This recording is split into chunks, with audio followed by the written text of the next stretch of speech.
Super बाजार cooperative Kankavli Sindhudurg जिल्ह्यातील एकमेव वातानुकूलित सुपर बाजार। पत्ता सुपर बाजार Mumbai Goa highway SM high school समोर कणकवली।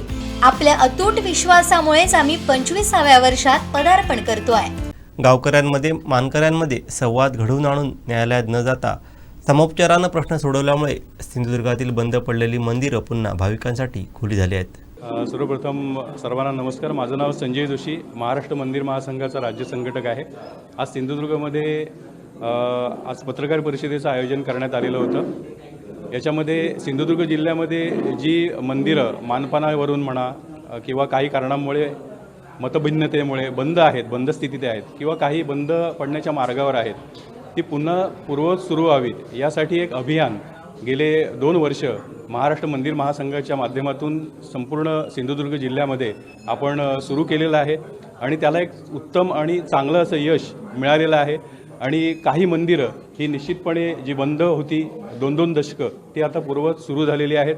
अनेकांनी मंदिर विश्वस्तांनी एकत्र येऊन आपले मानपान बाजूला ठेवून समन्वयाने मतभिन्नता टाळून मतैक्याने ही मंदिरं सुरू केलेली आहेत आणि अतिशय एक चांगलं यश हे मिळालेलं आहे। आज 2 मंदिरांचे जे घारपी आणि माडखोलचं जे मंदिर आहे तर त्या मंदिरांचे विश्वस्त येथे उपस्थित होते। याशिवाय 3 मंदिरांचे अजून मंदिर विश्वस्त इथे उपस्थित होते, ज्याच्यामध्ये जी मंदिरं ती बंद पडण्याच्या मार्गावर होती, त्यातल्या प्रथा परंपरा त्या बंद पडण्याच्या मार्गावर होत्या।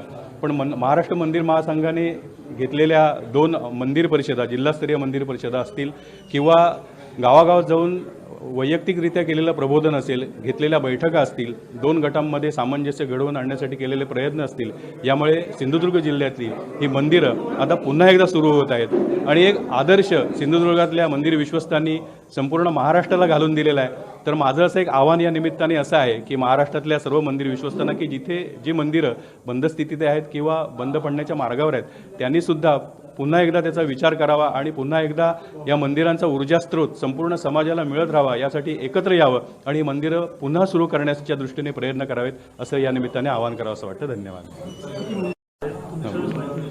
हो, ज्यावेळेला 2024मध्ये मंदिर परिषद झाली त्याच्यानंतर काहींनी येऊन आम्हाला सांगितलं किंवा पत्रकार बंधूंनी पण विशेषत्वाने मी असं उल्लेख करीन की त्यांनीसुद्धा हा विषय मांडला होता पत्रकार परिषदेमध्ये की सिंधुदुर्गमध्ये काही मंदिरं बंद स्थितीत आहेत। ज्यावेळेला आम्ही असा आढावा घेतला तेव्हा आम्हाला प्राथमिक टप्प्यामध्ये 25 मंदिरांची नावं आमच्या समोर आलेली आहेत। तर आता ह्या 25 मंदिरांपैकी जवळपास 10 मंदिरांपर्यंत आम्ही पोचलेलो आहोत। त्यातली 4 मंदिरं ही निश्चितपणे सुरू झालेली आहेत आणि अजून काही सुरू होण्याच्या मार्गावर आहेत आणि या दृष्टीने आता हे प्रयत्न महाराष्ट्र मंदिर महासंघाच्या वतीने सुरू झालेले आहेत। नमस्कार।